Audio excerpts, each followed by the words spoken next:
Bonjour à tous et bienvenue sur Nyon Région Télévision pour une nouvelle émission sportive. Une émission qui sera consacrée exclusivement au basketball avec le BBC Nyon et le BBC Gland. Et avec tout ça, il y aura aussi un petit interlude de course à pied avec la Wake Up and Run qui s'est déroulée vendredi passé dans la ville de Nyon. Et on va commencer avec vous.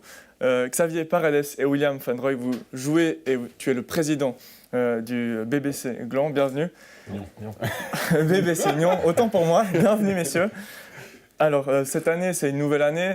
Après la finale perdue en 5 matchs face à Villars, on imagine qu'il faut continuer sur la même lancée, faire une aussi belle saison. C'est ça l'objectif. Oui, c'est clair que pour nous, l'objectif, c'est d'arriver en tout cas en finale cette année. C'est l'objectif qu'on a donné à l'équipe. Et puis, c'est clair que ça fait 2 ans qu'on perd au 5e match des finales. Donc, cette année, on a envie de faire mieux, quoi. La préparation s'est bien passée avec un nouvel entraîneur, Alain Atala. Comment est-ce que ça se passe avec lui ? Ça se passe bien, mais pour lui comme pour nous, c'est quelque chose de nouveau parce que lui, c'est un entraîneur qui vient de l'extérieur, qui commence avec des joueurs qui ne sont pas tous professionnels pour la première fois pour lui aussi. Donc il doit s'adapter, il n'a pas une grosse équipe derrière, une grosse équipe d'assistants coach derrière, ce qu'il n'a pas l'habitude non plus. Et du coup, pour lui comme pour nous, c'est un apprentissage qu'on doit faire et puis ça se passe plutôt bien pour l'instant. Ouais. Alain Atala qui a de l'expérience au niveau international et il doit s'adapter avec une nouvelle équipe, avec des jeunes qui arrivent et puis aussi beaucoup de chamboulements au sein de l'effectif. Ouais, on a beaucoup changé. Bon, on a réussi quand même à garder, ce qui n'était pas forcément gagné à la fin de son dernier, mais on a quand même réussi à gagner, à garder une ossature, on va dire, quand même assez stable, avec William, avec des anciens qui sont là. On a ramené des jeunes nouveaux en jeunesse, on a des nouveaux joueurs aussi étrangers qui sont là. Donc c'est clair que lui qui est nouveau, plus une bonne partie de l'équipe qui change, ça fait qu'il doit s'adapter et qu'il doit un peu jongler avec tout ça, mais ça va jouer. Toi, ton travail de président, il consiste pas seulement à gérer cette première équipe avec ses arrivées dont on parlera. Il y a eu un départ assez important, celui de Marvin, mais il y a aussi beaucoup d'autres tâches que tu dois accomplir. Lesquelles ? Ouais, c'est clair que la Ligue B, c'est un peu la vitrine du club, donc c'est ce qu'on parle beaucoup ici et dans les médias et tout ça, mais on a tout le mouvement jeunesse, on a aussi un club avec une structure importante. Bon, je ne suis pas tout seul, heureusement, j'ai un membre d'un comité qui est très actif et qui aide beaucoup. Mais c'est vrai que voilà, on a dû, avec la nouvelle présidence, on a essayé de restructurer un peu le club, on a essayé d'amener pas mal de nouvelles choses, on essaie de travailler sur notre projet à 5 ans, donc déjà de mettre les bases de ce projet-là. Donc il y a beaucoup de choses à faire en dehors de l'équipe de Ligue B. Mais ça se passe bien et tout va bien. William, les bases de ce projet de 5 ans, est-ce que tu les ressens déjà avec le nouveau président Xavier ? Évidemment, on a le fait qu'il y ait tous ces jeunes qui arrivent, qui complètent l'équipe, qui vont être formés pour que justement plus tard ils puissent prendre la relève et puis arriver à avoir une grosse équipe pour le projet de Liga.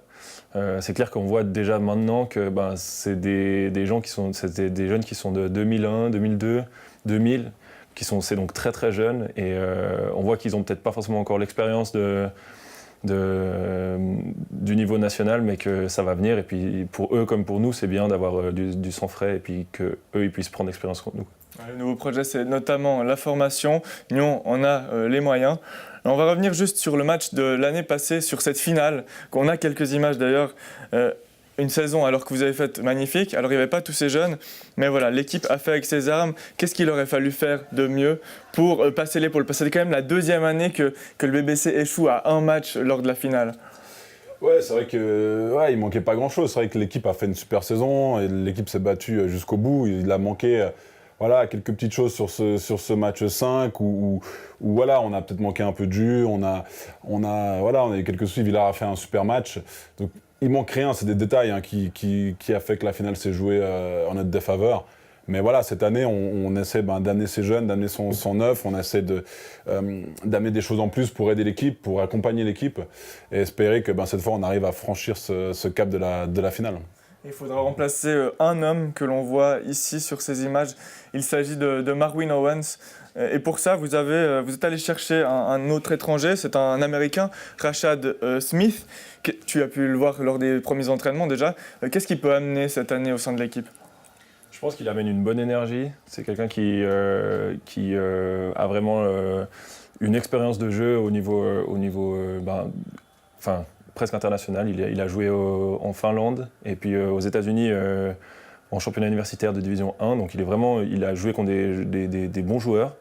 Et je pense que l'avantage qu'il a par rapport à Marvin, c'est que lui, il a besoin d'autres joueurs pour pouvoir jouer, alors que Marvin, il pouvait jouer, s'il voulait prendre la balle et jouer tout seul, il pouvait le faire. Du coup, ça va être pas mal parce que pour les autres joueurs, ça va les inciter, ça va les obliger à prendre à prendre des initiatives et prendre de l'importance dans le jeu. Donc je pense qu'au niveau de l'équipe, il va apporter plus que ce que Marvin apportait, alors que Marvin apportait plus de points au niveau score en fait.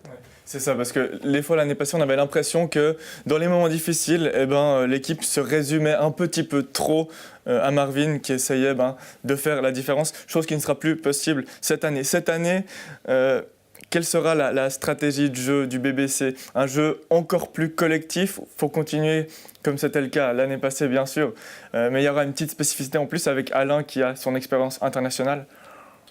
Alors, je pense que cette année, c'est clair que le collectif, on est obligé pour jouer au basket, sport d'équipe, c'est obligé d'être, on est 5 sur le terrain. Après, ce que Alain apporte, c'est une simplicité de jeu, des systèmes qui sont vraiment, où c'est pas trop recherché, mais c'est vraiment efficace. Et je pense que chacun aura sa place sur le terrain et aura des choses à faire et il sait ce qu'il doit faire et on va pas déborder sur les places des autres. Cette simplicité de jeu, on peut l'avoir dès ce samedi. Ce sera un match contre les Grasshoppers de Zurich à 17h30 au Rocher à Nyon. Est-ce que l'équipe est prête pour ce premier match du championnat? C'est difficile à dire parce qu'on a eu qu'un seul match on a eu un match de préparation la semaine passée et ça s'est pas très très bien passé. Malheureusement, c'était aussi notre dernier match, dernier match de préparation. Donc maintenant, on n'a que ça comme expérience ensemble. Et puis, on est obligé, on travaille toute cette semaine pour corriger ça, pour arriver mieux. Et puis, on verra bien. C'est un premier test. Ouais, la saison sera longue. Il faudra s'adapter, bien sûr. L'objectif de l'équipe en tant que président, quel est l'objectif que tu as fixé à cette équipe? Pour la Ligue B, c'est clair que l'objectif, c'est de retourner en finale. Pour nous, c'est important. Je pense qu'on a l'équipe pour. Si on peut gagner le titre, ce sera magnifique. Mais en tout cas, l'objectif principal, c'est d'aller en finale. Après, nous, on a aussi un objectif plus au niveau du club, qui est de préparer notre restructuration, de continuer à travailler, d'amener des choses pour que cette année c'est pas une année de transition, mais c'est une année de préparation qu'on puisse ensuite, l'année prochaine, préparer de manière efficace la montée en Liga dans 2 ans, si tout va bien. Voilà. Les jeunes seront peut-être plus à même de jouer à l'échelon supérieur. Il y aura aussi un autre match où on sera d'ailleurs de la partie pour filmer ça, c'est le derby, toujours un peu particulier contre Morges. Morges qui va être un adversaire redoutable cette année, on imagine. Alors on a vu qu'ils ont eu une grosse période de recrutement. Ils ont pris Derek Wilson qui était avec nous l'année passée. Ils ont pris Dino Martinez. Ils ont gardé une bonne base de l'année passée. Déjà l'année passée, ils étaient assez vigous. Et je pense que cette année, ça va être une bonne équipe aussi. Ouais. Xavier, est-ce que ce sera l'adversaire principal du BBC? Je pense qu'il y aura beaucoup de bonnes équipes. C'est la bonne surprise un peu de cette année en chemin de Ligue B, c'est qu'il y a plus d'équipes qui ont un niveau compétitif. Il y a 10 équipes cette année avec vraiment beaucoup de bonnes équipes. Donc ce sera une des équipes compliquées. Puis c'est aussi un de nos adversaires directs de la région. Donc c'est toujours important pour nous. Mais le championnat sera très relevé, je pense, cette année et ce sera vraiment intéressant. Voilà, on vous souhaite un excellent championnat. Merci d'être passé sur le plateau. Merci. Et maintenant un sujet. Pas moins de 450 coureurs se sont retrouvés vendredi matin dans les rues de Nyon pour participer à la Wake Up and Run. La Wake Up and Run, qu'est-ce que c'est? Regardez. Alors maintenant, on va tous imaginer qu'on sort du lit et on étire les bras en baillant très fort. Jérôme Blanc, ici à Nyon, a eu lieu la deuxième Wake Up and Run qui s'est très bien déroulée. Oui, parfaitement. En tout cas, moi je suis vraiment content. Je dis déjà aussi un grand merci aux participants. Il y avait une magnifique ambiance ce matin. Là, on peut dire merci aussi à la météo. On a été gâtés, il fait bon. À avoir aussi la vue derrière, c'est vraiment fabuleux. Le cadre est beau, l'ambiance, elle aussi, est belle parce que les gens qui viennent ici, ils viennent pour bien commencer la journée et pour prendre du plaisir. Exactement. Donc, puis moi j'ai vu en tout cas que les gens ont eu beaucoup de plaisir. Ils ont participé avec les collègues, les amis, en entreprise. Et on remercie aussi chaleureusement toutes ces personnes qui sont venues. C'est vraiment cool. Vous avez participé à la deuxième Wake Up and Run ici à Nyon. Comment c'était ? C'était fantastique. Le parcours est magnifique. L'ambiance est exceptionnelle. Ça met en forme pour la journée. C'était très chouette, un chouette parcours, bonne température. Et puis on n'avait pas très bien prévu que ça passerait dans la forêt. Donc on était content qu'il y en ait quelques-uns avec des frontales. Oh, c'est sympa, c'est vraiment quelque chose qu'on ne fait pas d'habitude. Et puis voir la ville comme ça endormie, et puis parcourir les rues normalement qui sont assez bruyantes et tout. Et puis voir le jour se lever, c'est vraiment une sensation particulière. J'étais pas trop sûr au début de me réveiller à 5 h du matin. Mais finalement, je me sens bien et puis j'ai beaucoup aimé la course. Ah, c'était surprenant parce que de se lever comme ça le matin et de partir courir, ce qu'on disait, c'est qu'on était étonné de voir que le corps, il n'était même pas surpris. Les premiers mètres sont un tout petit peu spatiaux. Après, ça joue, c'est quelque chose qui va bien. Et oui, c'était super. J'ai regardé les étoiles et tout ça en courant. C'était exceptionnel. Hein. C'est génial. Moi, ça mérite de lever tôt et démarrer les journées comme ça. Pourquoi se lever si tôt? C'est pas un peu trop tôt? C'est vrai que c'était un petit peu tôt au départ, mais finalement c'est super parce que la ville est vide de monde et la découvrir sous une autre lumière, c'était très sympathique sincèrement. Pourquoi se lever si tôt? Parce que c'est génial de vivre, de se lever tôt et de faire de la course, du sport. C'est genre la vie, le sport c'est la vie. D'abord on se fait du bien, physiquement, et moralement c'est très bon. On voit plein de gens qui sont contents et ça fait plaisir. Ouais, c'est vrai qu'on le fait vraiment pour le plaisir et puis on rencontre plein de monde qu'on n'avait pas forcément imaginé qu'elle allait courir avec nous. Voilà, il y a un super esprit dans cette course. Et en plus, à la fin, il y a un petit déjeuner et ça c'est plutôt cool. C'est vrai que c'est assez motivant quand je me suis inscrite et au début de la course je me suis dit le petit déj à la fin ça motive. Là c'est super bon, je mange un super petit yogourt avec des petites céréales du coin. Qu'à dire de mieux que c'est parfait. De quoi est composé ce petit déjeuner? Alors de magnifiques produits du terroir, régionaux. Nous avons un petit pain 100% farine vaudoise, un granola terroir avec du miel, des pommes, du gruyère, un yogourt et un gobelet pour chercher un bon jus de pomme. Et il ne fait pas que ça, il paraît qu'il fait la lessive, la vaisselle, qu'il lave les voitures, qu'il nourrit les chats quand les gens partent en vacances. Il s'occupe de la maison, quoi. Basiquement, il fait l'intendance et en plus, il court le matin. Je vais t'adopter, hein? Ouais, cette course, c'était réservé exclusivement pour les leftos. Et Basile, qui est le président du BBC Gland cette fois-ci. Basile, tu l'as vu passer cette course? Oui, en effet, j'habite juste au-dessus, donc autant dire que je l'ai bien entendu passer. Voilà, effectivement. Basile, donc le président du BBC, accompagné de Dragan Novovic, qui est entraîneur au BBC Gland. Bienvenue, messieurs. Vous faites beaucoup de choses au sein du club. Basile, toi, tu es président, entraîneur, joueur. Dragan, toi, tu entraînes 3 équipes. Vous jouez un peu tous les rôles. C'est ça l'esprit du BBC Gland? Alors oui, entre autres, on essaye au maximum de s'investir. On a pas mal d'autres personnes, notamment au sein du comité ou les autres entraîneurs qui ont plusieurs rôles. Et c'est important de garder cet esprit-là. Dragan, tu es très impliqué, notamment pour apporter ton expérience aux jeunes. Pas une, pas deux, mais 3 équipes, c'est important pour toi? Oui, c'est très important parce que déjà, avec U20 et puis U15, il y a pas mal de joueurs et puis faire progresser. Alors,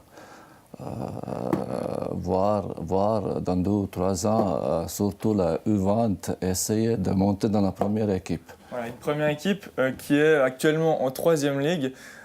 Basile, l'objectif c'est, en tant que nouveau président, cette première équipe, de la faire monter, en tout cas en 2e ligue, voire en première ligue si possible.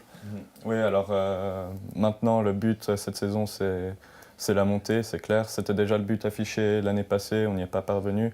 Cette année, on a un nouvel entraîneur qui est notamment directeur technique du club et qui apporte de nouvelles bases très solides. On a une équipe tout de même très jeune, avec un effectif un petit peu restreint.